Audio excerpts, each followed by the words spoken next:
voudrais une chambre pour quelques heures. Ah. Fais-moi confiance. On va avoir une vie de rêve. Laisse-moi le temps de tout organiser. Bonjour, c'est Sam Loomis. Laissez-moi un message et je vous rappellerai. T'as plutôt intérêt à me rappeler. Sam, c'est quoi ces conneries? Love bombing. Love bombing. Love bombing. Love bombing.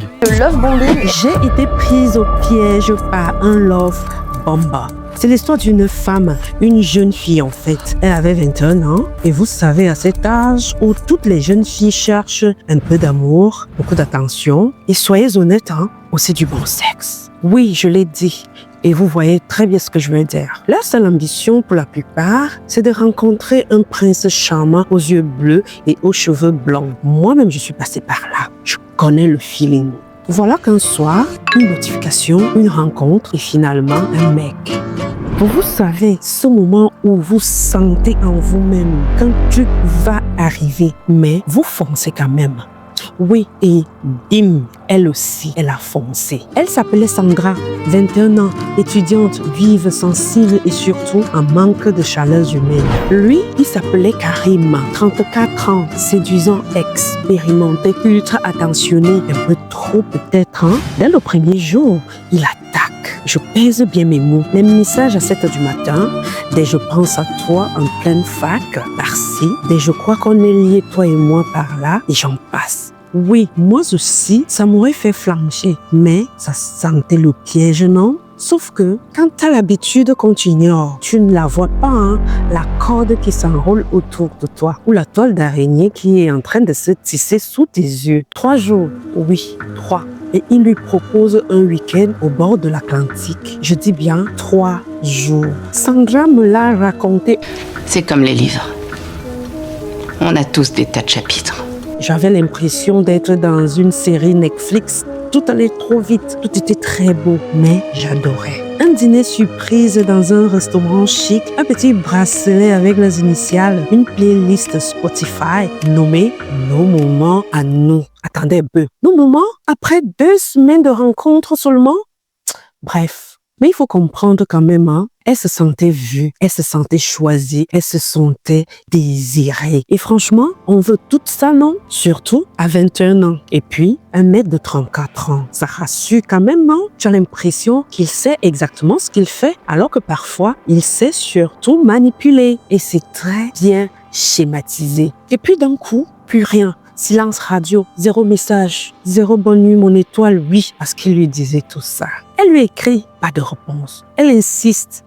Il finit par répondre, je suis fatiguée, laisse-moi respirer. Je bosse dur ces derniers temps et ça m'épuise énormément. Pardon? C'est pas lui qui l'appelait 5 fois par jour? Lui qui disait, tu m'appartiens? Et là, devinez quoi? Elle se dit que c'était sa faute, qu'elle a trop été présente dans sa vie, qu'elle a été trop demandeuse. Je vous assure, ces moments font mal. Je l'ai vécu aussi. Tu t'en veux d'avoir cru. Mais c'est pas du tout toi le problème. Une semaine plus tard, il revient bien sûr avec des fleurs, des roses, un sourire tendre et une larme au coin de l'œil en disant « J'ai eu peur, je suis tombée amoureux trop vite, mais je t'aime. » Et elle y retourne bien évidemment et là, manège total. Une semaine de passion intense, des je t'aime à la folie, puis disparition, puis retour, puis reproche, puis silence radio. Le même engrenage reprend. Toi qui me regardes, toi qui m'écoutes là, ce n'est plus de l'amour ça, c'est une prise d'otage émotionnelle, mais tu t'en rends compte beaucoup plus tard. Un jour, étant émotionnellement épuisé, Sandra tape dans le moteur de recherche Google. Il m'aime trop, puis du tout. Et là, elle tombe sur un mot « love bombing ». Elle comprend enfin. Il te gave d'amour pour t'accrocher, il te dose le silence pour te faire douter et il recommence pour te rendre accro. C'était pas du tout du romantisme. C'était une stratégie, un vrai schéma pour t'avoir dans son filet. Elle a bloqué de partout. Il a crié, supplié et devinez quoi? Il a osé lui dire « tu me détruis ». Et elle voulait juste être aimée. Mais lui, il voulait être admiré. C'est pas pareil. Écoute très bien, le love bombing, c'est pas du tout de l'amour. C'est un piège, un leurre, un shoot d'affection suivi d'un sevrage brutal sans cause. Les signes sont là. Trop de tout, trop de vite, trop de bon pour être vrai. Des promesses et des mots vides dignes d'un film. Un vide immense dès que tu reprends ton souffle. L'amour, le vrai, il respire.